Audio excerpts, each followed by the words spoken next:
신자유주의.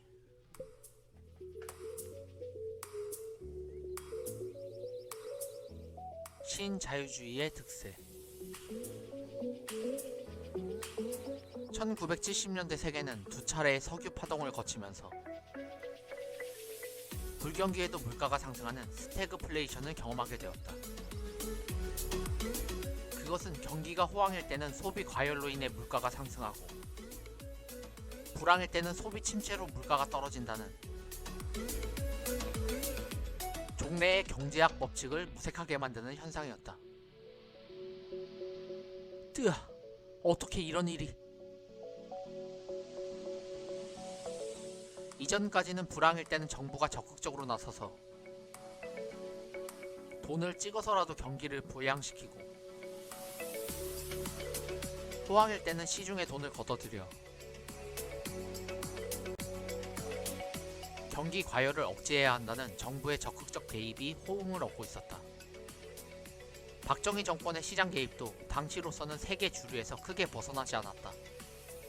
하지만 오일 쇼크가 발생하자 비싼 원유값으로 물가가 치솟는데 공장들은 하나둘씩 문을 닫고 경기는 바닥을 쳤다. 물가가 올랐는데 경기도 침체됐으니 이제 어떻게 하지? 이럴 때 학자들은 이렇게 양립하고 있었다. 중요한 건 실업자를 구제하고 경기를 부양시키는 거야. 물가가 더 치솟더라도 돈을 찍어서라도 경기를 살리자는? 무슨 소리야? 돈을 찍는다고 경기가 살아날 거라고 봄? 경제는 안정이 중요해. 일단 물가부터 잡고 보자는. 이전까지는 케인즈의 주장이 먹혀들었지만 오일 쇼크 당시 더 이상 케인즈의 처방은 효과가 없었으니 70년대 말부터 슬슬 고전학파의 주장이 먹혀들어가기 시작했다. 경기 살리겠다고 돈을 마구 찍지 말란 말이야. 차라리 돈을 찍지 않는 게 경제를 살리는 길. 정부의 시장 개입은 경제의 효율성을 떨어뜨리는 주범이기 때문에 그냥 가만히 놔두라는 것이었다. 아울러 정부의 재정 부담을 가중시키고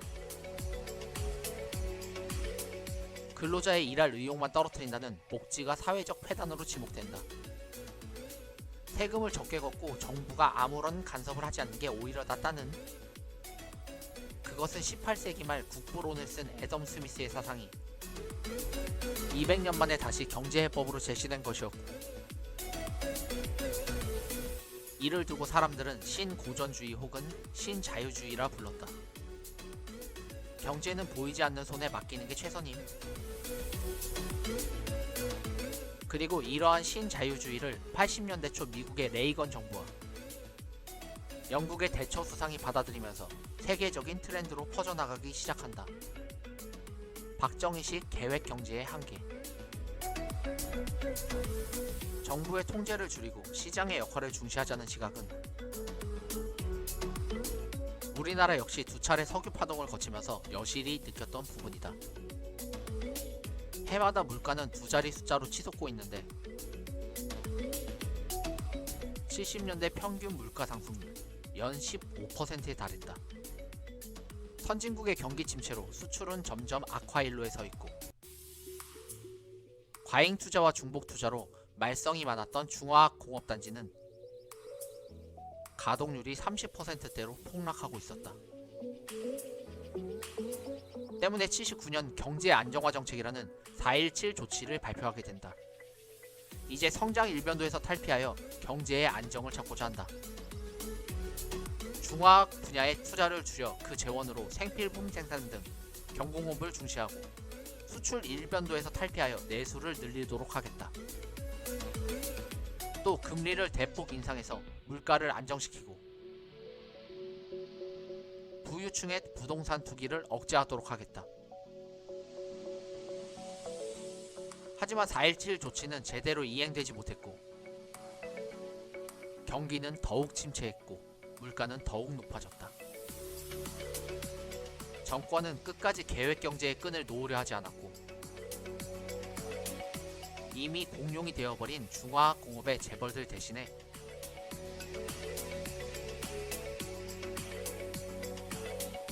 타양 산업에 접어든 경공업을 육성시키겠다는 발상부터가 현실적이지 않았고 여전히 정부의 의중대로 경제를 구워 삶아 보려는 자세도 문제였음.